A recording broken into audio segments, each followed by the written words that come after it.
Graças a Deus. Pela fé também receberemos agora a palavra do Senhor que virá a nós.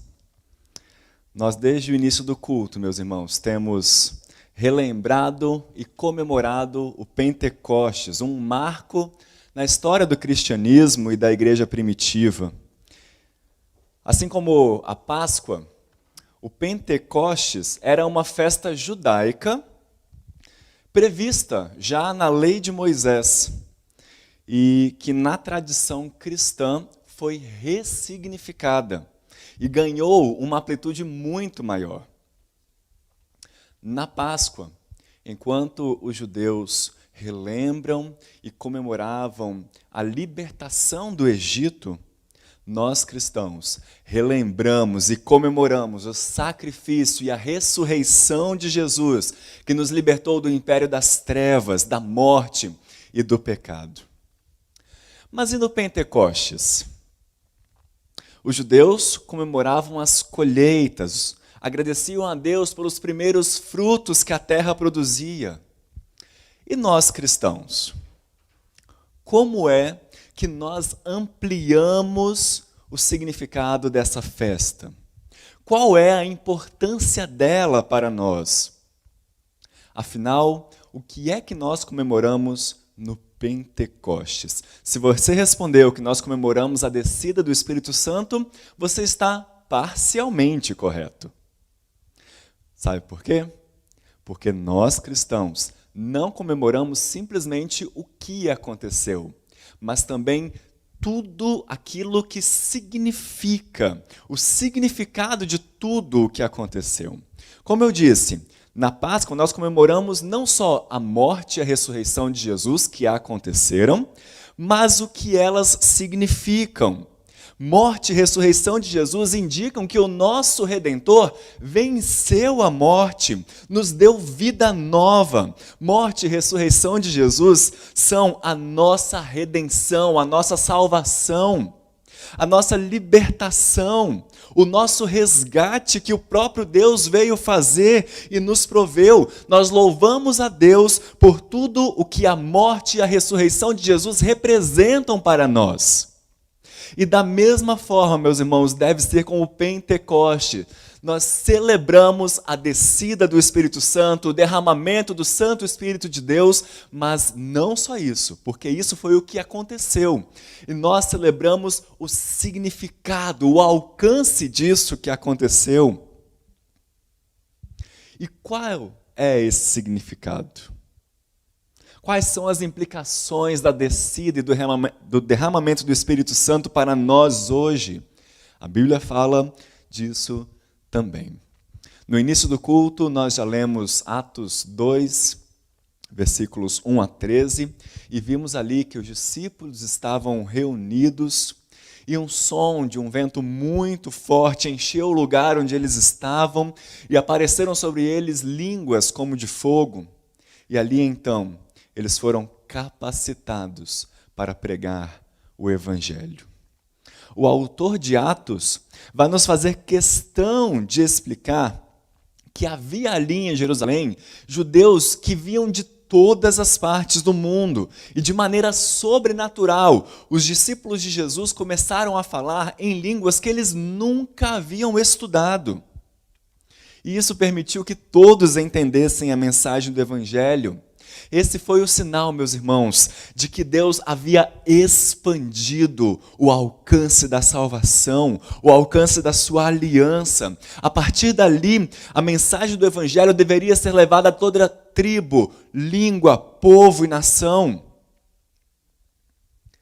Mas enquanto alguns ficaram perplexos por estarem entendendo o que os discípulos falavam, outros começaram a zombar, dizendo que eles estavam bêbados. E então, o apóstolo Pedro pede a palavra e começa um discurso que é central no livro de Atos. Eu quero ler com você esse discurso, o discurso do apóstolo Pedro, para entender como é que ele explicou o que é que estava acontecendo ali. O que significava o derramamento do Espírito Santo sobre os seus discípulos. Por isso eu quero ler com você Atos capítulo 2, a partir do verso 14, onde a palavra do Senhor nos diz: Então se levantou Pedro com os 11, e erguendo a voz, advertiu-os nestes termos: Varões judeus e todos os habitantes de Jerusalém, tomai conhecimento disso e atentai nas minhas palavras. Estes homens não estão embriagados como vindes pensando, sendo essa a terceira hora do dia. A terceira hora do dia é às 9 horas da manhã. Então eles não estavam bêbados às 9 horas da manhã. Mas o que ocorre é o que foi dito por intermédio do profeta Joel. E acontecerá nos últimos dias, diz o Senhor, que derramarei do meu espírito sobre toda a carne. Vossos filhos e vossas filhas profetizarão, vossos jovens terão visões e sonharão vossos velhos. Até sobre os meus servos e sobre as minhas servas derramarei do meu espírito naqueles dias e profetizarão. Mostrarei prodígios em cima no céu e sinais embaixo na terra, sangue, fogo e vapor de fumaça. O sol se converterá em trevas e a lua em sangue antes que venha o grande e glorioso dia do Senhor. E acontecerá que todo aquele que invocar o nome do Senhor será salvo. Varões israelitas, atendei a essas palavras. Jesus, o Nazareno, varão aprovado por Deus diante de vós com milagres, prodígios e sinais, os quais o próprio Deus realizou por intermédio dele entre vós, como vós mesmos sabeis. Sendo este entregue pelo determinado desígnio e presciência de Deus, vós o matastes, crucificando-o por mão de iníquos, ao qual, porém, Deus ressuscitou, rompendo os grilhões da morte, porquanto não era possível fosse ele retido por ela. Porque a respeito dele, diz Davi, diante de mim via sempre o Senhor, porque está à minha direita, para que eu não seja abalado.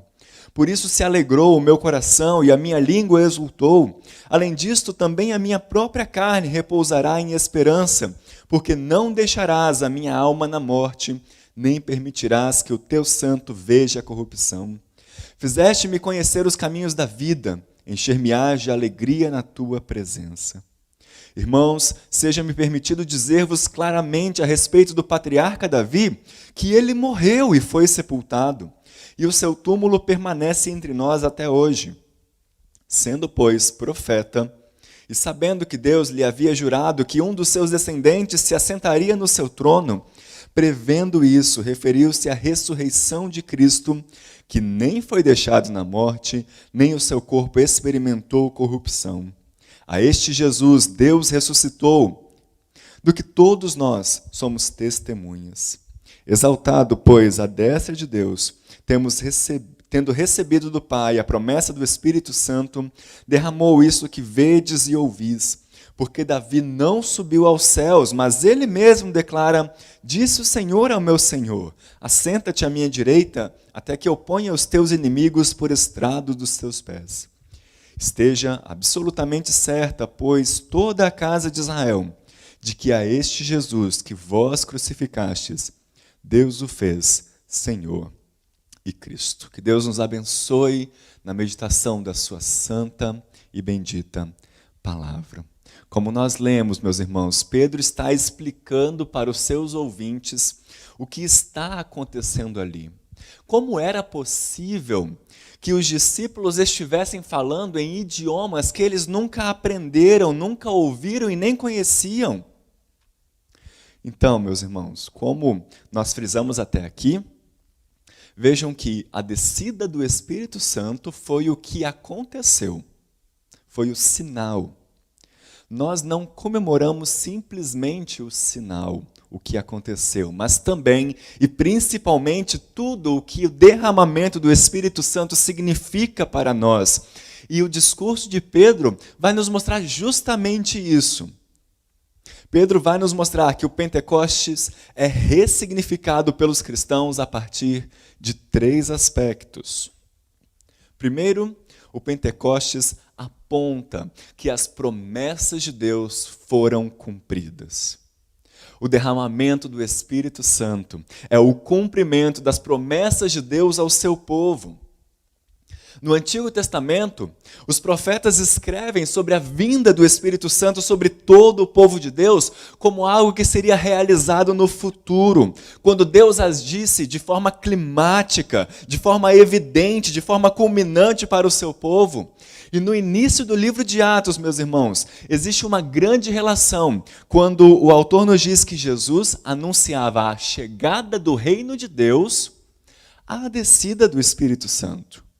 Vale a pena nós lermos esses versos em Atos capítulo 1, versos 6 a 8. Então os que estavam reunidos lhe perguntaram: Senhor, será este o tempo em que restaures o reino a Israel? Os discípulos perguntam antes de Jesus subir aos céus. E Jesus lhes responde: não vos compete conhecer tempos ou épocas que o Pai reservou pela sua exclusiva autoridade. Mas recebereis poder ao descer sobre vós o Espírito Santo, e sereis minhas testemunhas, tanto em Jerusalém como em toda a Judéia e Samaria, e até aos confins da terra. Jesus está então, meus irmãos, conectando a chegada do reino ao derramamento do Espírito Santo. E então, quando em Atos 2, Pedro começa já o seu discurso citando o profeta Joel, como nós lemos nos versículos 17 a 21, dizendo: e acontecerá nos últimos dias, diz o Senhor, que derramarei do meu espírito sobre toda a carne. Pedro está indicando que esses são os últimos dias. Esses são os dias em que Deus está começando a cumprir as promessas que fez ao seu povo no Antigo Testamento. Promessas não só a respeito da vinda do Messias, de seu sofrimento, de sua ressurreição, mas a respeito da expansão da aliança, quando não só judeus fariam parte do povo de Deus, quando não só homens fariam parte do povo de Deus, quando não só sacerdotes e ricos fariam parte do povo de Deus, mas pessoas de toda tribo, toda nação, toda língua, todo povo, todo gênero. Tanto, meus irmãos, que é possível perceber que o propósito do Espírito é capacitar os apóstolos a anunciar os poderosos feitos de Deus, a fim de trazer salvação a todos. É o que Jesus disse a eles: olha, quando o Espírito descer sobre vocês, vocês então vão receber poder para serem minhas testemunhas até aos confins da terra para todas as pessoas.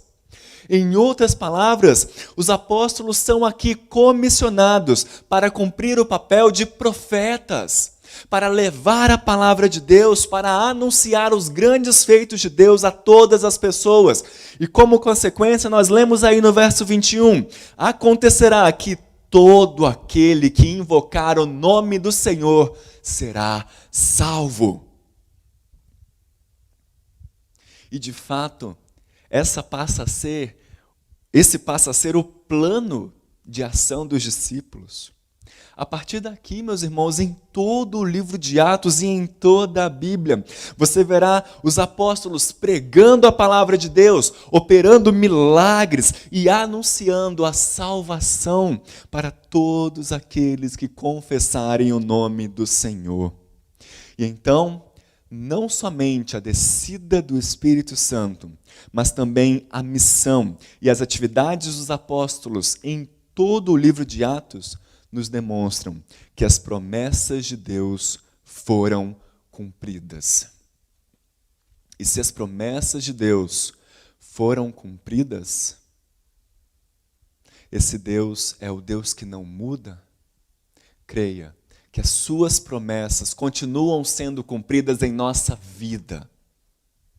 Aquele que começou boa obra em nós será capaz de completá-la até o dia final. Quantas vezes, meus irmãos, nós já pudemos relembrar aqui as promessas de Deus para nós, a promessa de sustento, de nós termos o que comer, o que vestir, de não precisarmos andar ansiosos quanto a essas coisas, de colocarmos diante dele as nossas tribulações, as nossas ansiedades, as nossas súplicas, de que nada pode nos separar do amor de Cristo. Não há, meus irmãos, epidemia, Não há governos ou falhas de governos. Não há situação caótica na nossa família que possa nos separar do amor de Cristo. O amor que Ele derrama sobre nós através do Seu Espírito Santo e que Ele já cumpriu. As promessas que Ele cumpre, já cumpriu em nossa vida. Se apegue a isso. O Senhor cumpriu as suas promessas sobre a vida de sua igreja, sobre a vida de cada um de seus filhos, e é isso que nós comemoramos hoje, na descida do Espírito Santo. Mas Pedro continua o seu discurso. O derramamento do Espírito apontava para algo mais. Em segundo lugar, então, Pedro nos mostra que quem envia o Espírito Santo é Jesus Cristo, que está vivo e que está exaltado. O apóstolo vai citar 2 textos do Antigo Testamento e nos demonstrar que o derramamento do Espírito Santo só foi possível porque Jesus Cristo, ressuscitado e vivo, está nos céus, assentado à direita de Deus Pai, reinando soberano sobre todas as coisas. Veja o que Pedro diz no verso 22, varões israelitas, atendei a essas palavras.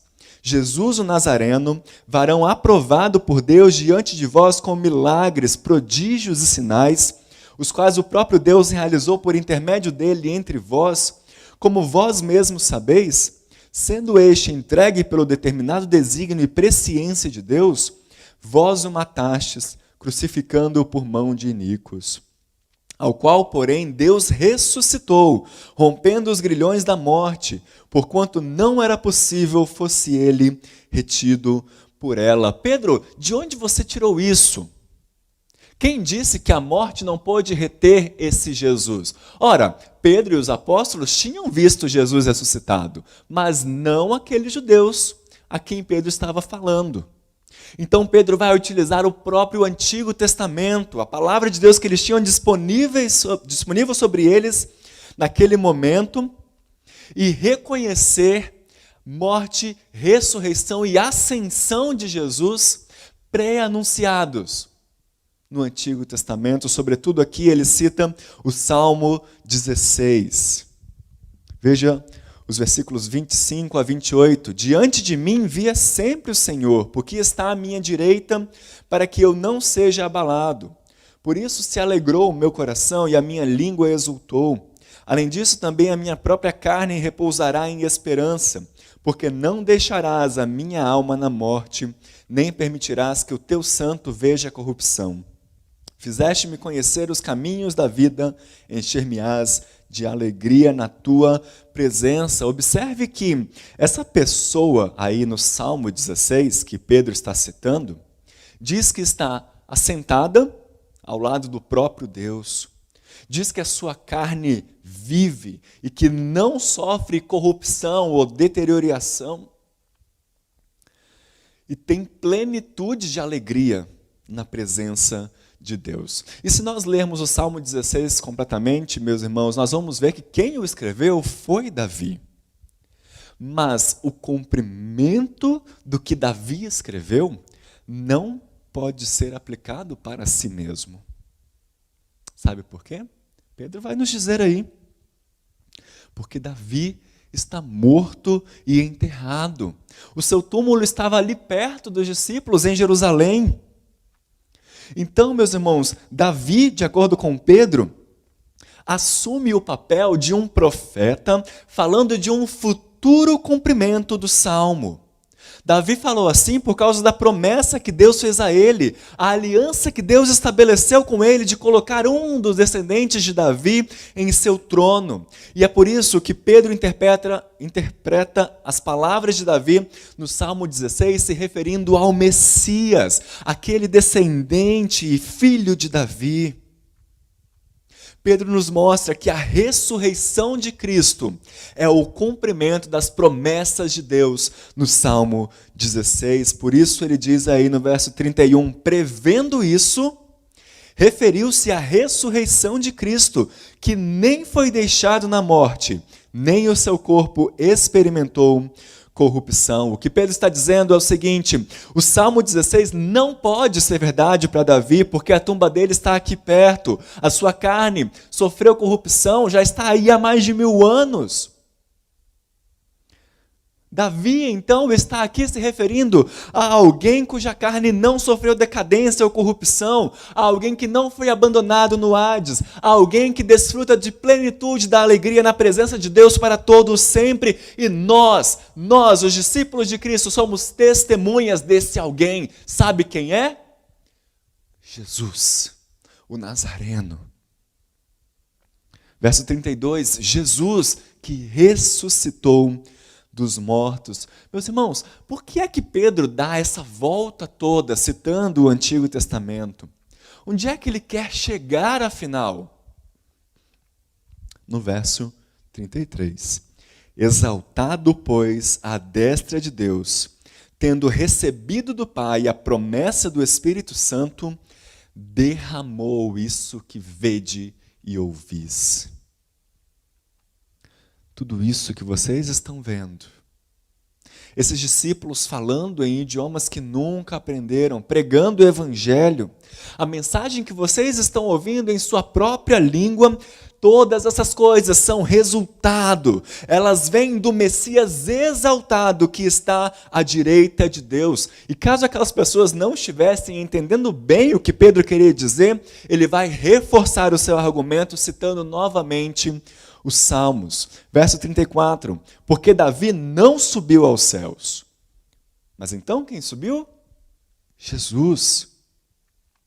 Não, Davi não subiu aos céus. Nos Salmos ele fala profeticamente sobre outra pessoa, sobre um Messias, um representante diante de Deus, um representante do povo que subiu ao céu. Então ele começa a citar o Salmo 110 nos versos 34 e 35, dizendo: disse o Senhor ao meu Senhor, assenta-te à minha direita, até que eu ponha os teus inimigos por estrado dos teus pés.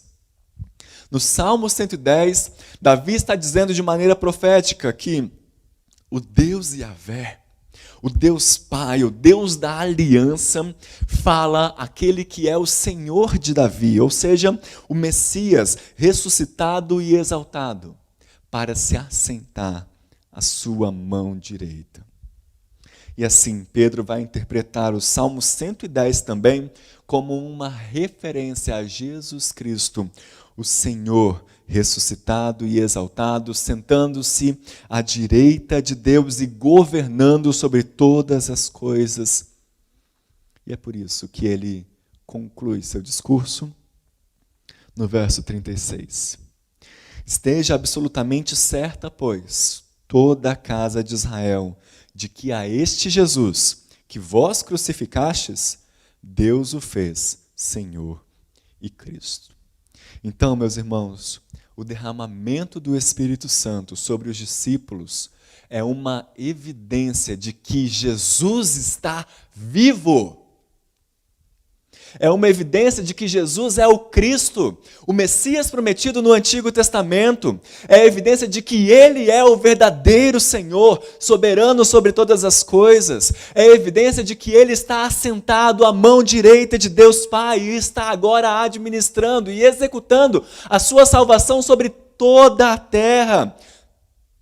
A salvação que o próprio Deus prometeu há muito tempo. Por isso, meus irmãos, o Espírito Santo e o derramamento do Espírito Santo aponta para Cristo. O Espírito Santo nunca chama a atenção para si mesmo, ele aponta para Cristo.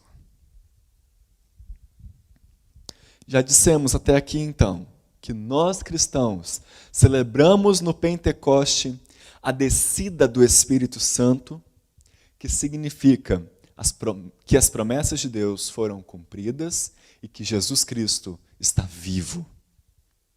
E em terceiro e último lugar, nós também celebramos no Pentecoste a ação do Espírito Santo.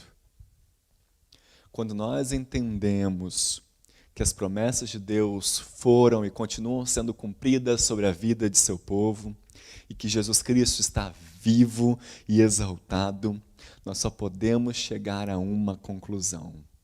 Este Espírito, enviado por Cristo, está em ação entre nós e em nós. Qual é a prova de que o Espírito age em nosso meio? Qual é a prova de que o Espírito está presente até hoje na vida da igreja, agindo na história da humanidade? Quais são os sinais que acompanham a presença do Espírito Santo? Como é que você sabe que o Espírito Santo habita em você? É o que a continuação do texto vai nos mostrar. Veja só nos versículos 37 a 41. Ouvindo eles essas coisas, compungiu-se-lhes o coração e perguntaram a Pedro e aos demais apóstolos: que faremos, irmãos? Respondeu-lhes Pedro: arrependei-vos, e cada um de vós seja batizado em o nome de Jesus Cristo para a remissão dos vossos pecados, e recebereis o dom do Espírito Santo.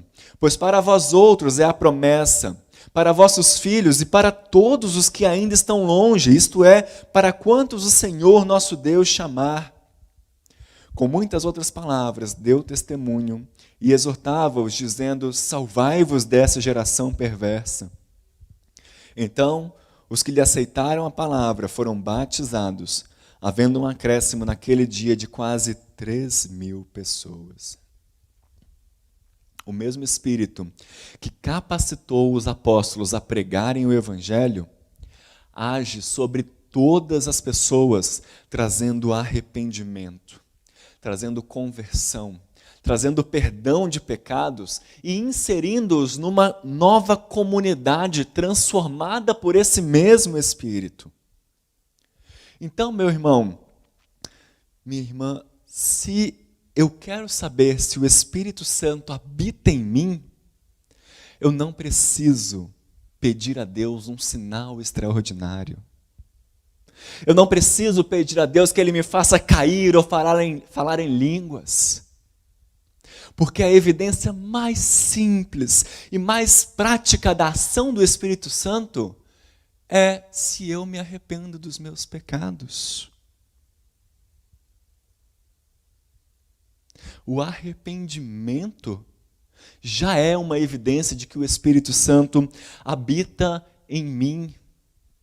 Lembra do que Jesus disse? Que o Espírito Santo viria para nos convencer do pecado, da justiça e do juízo. Meus irmãos, quantas vezes nós limitamos a ação do Espírito Santo, achando que ele vai fazer coisas extraordinárias. Mas ele age na vida de cada um de nós, muitas vezes da maneira mais comum possível. Há uma música, um pequeno cântico que eu cantava quando era criança, que dizia: se o Espírito de Deus se move em mim, eu canto como o rei Davi, eu danço como o rei Davi, eu grito como o rei Davi, eu pulo como o rei Davi. E a gente gostava muito de cantar esse pequeno corinho quando era criança, porque a gente se mexia, fazia os gestos. Essa música não está errada, meus irmãos. Mas a gente não pode se limitar a isso. Porque há evidências muito mais simples da habitação do Espírito Santo em nós. O arrependimento que ele nos traz quando nós pecamos, por exemplo. Quer uma outra prova de que o Espírito Santo habita em você? Basta você saber se você confessa Jesus Cristo como seu Senhor e Salvador. Se você o confessa como o Deus encarnado que morreu para levar os seus pecados.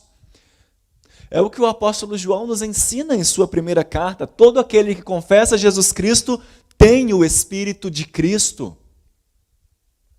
Quer uma prova de que o Espírito Santo habita em você?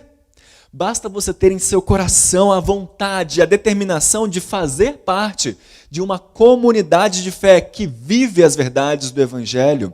Uma comunidade de fé que também é transformada dia a dia pelo Espírito Santo. Uma comunidade de fé que não é formada de pessoas perfeitas, mas pessoas que estão se aperfeiçoando em Cristo através da ação do Espírito Santo. Como é que eu identifico uma comunidade assim, meus irmãos? Como é que eu sei em que comunidade o Espírito Santo está agindo ou não? Ora, o texto de Atos continua nos mostrando isso também. Veja aí no verso 42, logo depois de falar que houve um acréscimo de quase 3.000 pessoas, ele vai dizer como viviam essas pessoas. Dizer, e perseveravam na doutrina dos apóstolos e na comunhão, no partir do pão e nas orações. Em cada alma havia temor, e muitos prodígios e sinais eram feitos por intermédio dos apóstolos. Todos os que creram estavam juntos e tinham tudo em comum. Vendiam as suas propriedades e bens, distribuindo o produto entre todos, à medida que alguém tinha necessidade. Diariamente perseveravam unânimes no templo, partiam pão de casa em casa e tomavam as suas refeições com alegria e singeleza de coração, louvando a Deus e contando com a simpatia de todo o povo. E enquanto isso, acrescentava-lhes o Senhor, dia a dia, os que iam sendo salvos. Nós chegamos, então, ao final de nossa mensagem, vendo, meus irmãos, que o próprio Espírito Santo produz uma comunidade que se arrependeu, que foi batizada em nome de Cristo e que teve os seus pecados perdoados e permanece no ensino que os apóstolos nos deixaram, ou seja, nos ensinos da palavra de Deus. Uma comunidade que se empenha na comunhão, no partir do pão, na oração. Sinais e maravilhas são realizados no meio dessa comunidade. Eles compartilham os seus bens entre si. Ou melhor, eles olham para as necessidades uns dos outros e procuram ajudar uns aos outros. Eles são caracterizados por um sentimento de alegria. Louvam a Deus em unidade e tem muitas conversões à medida em que as pessoas são adicionadas ao seu rebanho todos os dias. Louvado seja Deus, meus irmãos, porque o Espírito Santo foi derramado e desde então está em ação no mundo, usando a igreja de Jesus Cristo para testemunhar das maravilhas de Deus. Por isso, eu quero que você se lembre nesta manhã, que você se alegre comigo nessa manhã, porque o Espírito Santo foi derramado. E isso nos ajuda a entender que as promessas de Deus foram cumpridas e continuam sendo cumpridas. Que Jesus Cristo está vivo e exaltado, reinando soberano sobre todas as coisas. E que o Espírito Santo continua em ação na vida da igreja. O Espírito Santo foi derramado, as promessas de Deus foram cumpridas, Jesus está vivo, reinando soberano sobre todas as coisas, e o seu Espírito Santo já está operando em nós, trazendo arrependimento, conversão, vidas e comunidades transformadas. É isso, meus irmãos, que nós celebramos hoje, o Pentecoste cristão. Que Deus te abençoe.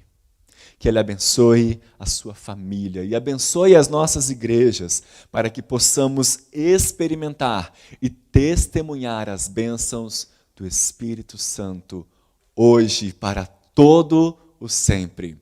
Amém.